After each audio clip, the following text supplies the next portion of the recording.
Oi, pessoal, eu sou a professora Bruna Poliana e essa é a nossa aula 2 sobre acentuação gráfica. Vamos lá? O objetivo dessa aula é reconhecer e aplicar as regras de acentuação gráfica da língua portuguesa. A acentuação gráfica trata da correta colocação de sinais gráficos nas palavras. Nós vimos na nossa aula 1 que existem 3 tipos de acentuação. São só 3 sinais gráficos. Acento agudo, que marca o som aberto, acento circunflexo, que marca o sinal fechado, e o acento grave, que marca o fenômeno da crase. Em nossa aula 1, nós vimos as regras de acentuação das palavras oxítonas, paroxítonas, proparoxítonas e vimos também as regras de acentuação referentes às palavras monossílabas. E hoje, professor, o que nós vamos estudar sobre acentuação? Nós veremos sobre acentuação de hiatos, ditongos abertos e vamos ver também o acento diferencial. Começando pelo hiato. É o encontro entre duas vogais que pertencem a sílabas diferentes. Quais são os hiatos que são acentuados? Nós já aprendemos na aula sobre encontros vocálicos que o hiato é um encontro que acontece em sílabas diferentes. Quais são os hiatos que são acentuados? Acentuam-se com acento agudo as vogais I e U tônicas isoladas ou seguidas de S. Essa é a nossa regra geral de acentuação dos hiatos. Vejamos o exemplo. Ba, U. Na primeira sílaba ficou a vogal A e na segunda sílaba vejam que a letra U ficou isolada. Então, acento agudo. Açaí. Na primeira sílaba o A ficou, na segunda sílaba aparece o I, e quando o I aparece isolado, nós acentuamos com acento agudo. Fácil, né, gente? Faísca. A vogal A ficou na primeira sílaba e a vogal I recebeu acento por estar isolada, seguida de S. Por isso que recebeu o acento agudo. Agora, um detalhe importante. Vocês estão vendo as palavras rainha, ladainha, campainha? Elas formam hiato, não formam? E por que elas não estão acentuadas? É uma observação importante. Os hiatos em I seguidos de NH na sílaba seguinte não são acentuados. Né? Mesma regra geral de acentuação de hiatos, dizer que quando o I aparecer isolado na sílaba, ele deve receber acento, tem essa observação dizendo que quando o I for seguido de NH, o acento não vai acontecer. Nas palavras paroxítonas, o I e o U não recebem acento depois de ditongo decrescente. Vamos ver aqui os exemplos. Feiura, bocaiúva, baiuca. A regra diz que nós devemos acentuar o I e o U quando estão isolados. Mas se eles vierem antecedidos de ditongos decrescentes, você não acentua. Outra observação importante, pessoal. Nas palavras xiita, vai, disse e juna, o segundo I está isolado, mas existe uma observação que diz o seguinte: quando essas vogais vêm repetidas, o acento agudo não vai acontecer, mesmo acontecendo o hiato entre essas vogais. Uma observação também importante, a título de curiosidade, é essa: não se acentuam mais os hiatos. Como é que era escrito antigamente essas palavras? Enjoo, vou, creem, dei e lei recebiam acento. Por que elas não são mais acentuadas? Aconteceu uma reforma ortográfica e várias palavras da língua portuguesa ganharam acento ou perderam acento. E o que é essa reforma ortográfica?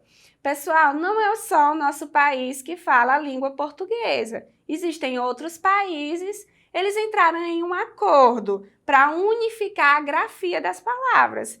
Para isso facilitar na questão do intercâmbio, para se caso um livro que for publicado aqui, se ele for importado, se ele for exportado para outro país, ele vai conseguir ser lido porque a língua foi unificada. Então, antes da reforma ortográfica, esses hiatos recebiam acento, mas agora eles não são mais acentuados.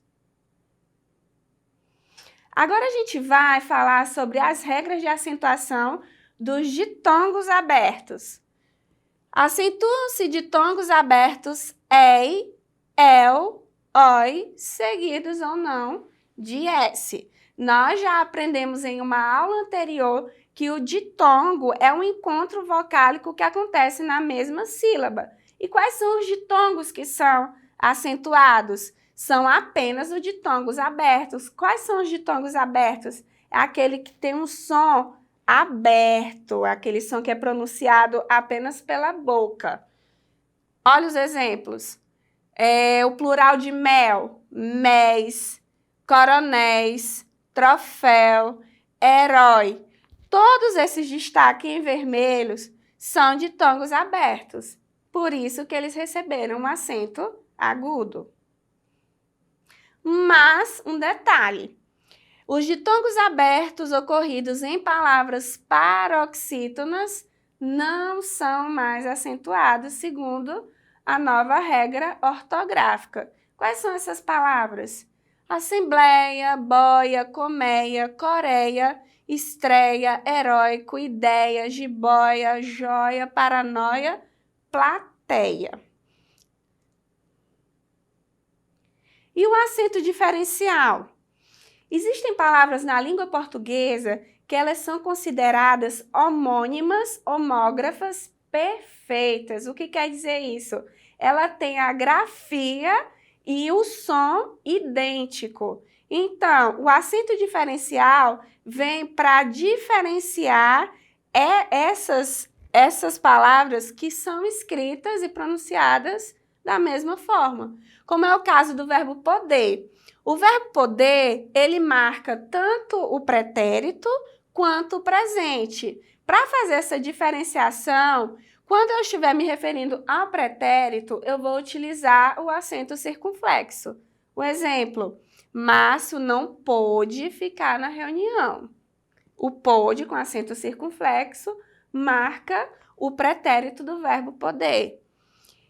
O próximo exemplo, Márcio pode ficar na reunião. A gente percebe que aqui não tem mais a presença do acento circunflexo, marcando assim o tempo presente. Isso é importante porque na hora que essas palavras que são idênticas estiverem no texto, o acento vai ajudar a gente a pronunciá-las da forma correta.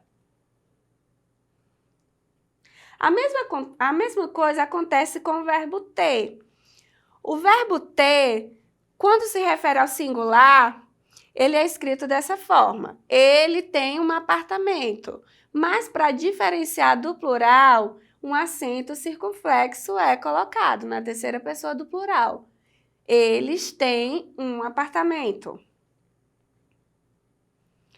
Verbo vir, no singular, ela vem de carro. E para diferenciar do plural, toda vez que tiver o plural, o verbo vir na terceira pessoa do plural, vai receber o acento circunflexo.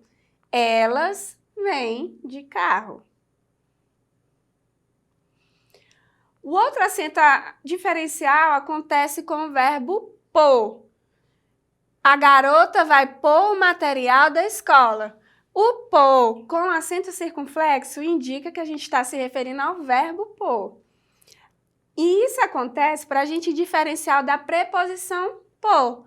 Eu vou por aí. Antes da reforma ortográfica, o que ocorria? A palavra forma, que se refere ao utensílio, ela recebia um acento circunflexo para ser diferenciada do verbo forma. E depois da reforma ortográfica, como é que ficou? Tornou-se o uso do acento facultativo. O que quer dizer isso? Você pode colocar esse acento diferencial ou não. As duas formas estão corretas. E agora chegou aquele momento de praticar o que a gente aprendeu sobre acentuação gráfica. Vamos lá? Nessa imagem a gente vê uma cobrinha, não é isso? Pela expressão facial dela, parece que ela está meio apreensiva e ela está pensando em algo. Jiboia com acento ou jiboia sem acento?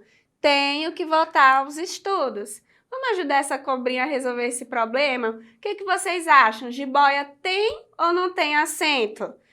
Vamos fazer a separação silábica para a gente desvendar esse mistério? Jiboia. Ji, bo, ya.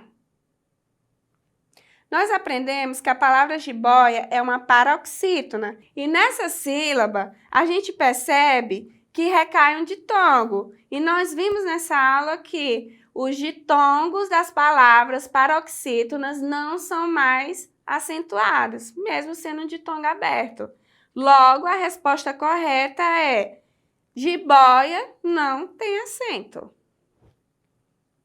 Jiboia não se acentua mais os ditongos abertos ocorridos em palavras paroxítonas. Nossa segunda questão. Qual palavra abaixo deve obrigatoriamente ser acentuada? Feiura. Feiura deve ou não receber acento? Feiura não é acentuada, porque a gente viu que a palavra paroxítona, se vier precedida de um ditongo, não deve ser acentuada. Xiita, nós temos aí um exemplo de hiato, só que hiato com vogais repetidas, não deve ser acentuada. Heróico. Heróico recebe acento, gente? Não, a palavra heróico é uma paroxítona e dentro dessa paroxítona tem um ditongo aberto. E de acordo com a reforma ortográfica, os ditongos abertos das paroxítonas não precisam mais receber acento. Então, nos restou o quê? A letra D. A palavra herói deve ser acentuada. No caso, herói, o ditongo OI, ele recaiu numa palavra que é oxítona. Então, o acento é justificado. Agora, nós vamos responder a nossa terceira questão. Vamos completar essas lacunas? Essas revistas que eles leem têm artigos curtos e manchetes que todos veem. Qual a alternativa completa essas lacunas? Vejam só, gente, leem. Nós vimos nessa aula que esse verbo, depois do acordo ortográfico, da reforma, não é mais acentuado. Tem. Quem é que tem? As revistas. Revistas têm artigos. Revistas está no plural. Então, toda vez que o verbo ter estiver se referindo ao plural, ele deve vir acentuado com acento circunflexo. Artigos curtos e manchetes que todos veem. O verbo veem não é mais acentuado. Então, qual alternativa é a correta? É a letra C. Essa foi a nossa aula 2 sobre acentuação gráfica. Eu espero que vocês tenham aprendido e eu te encontro em uma próxima aula de língua portuguesa. Tchau, tchau, alunos!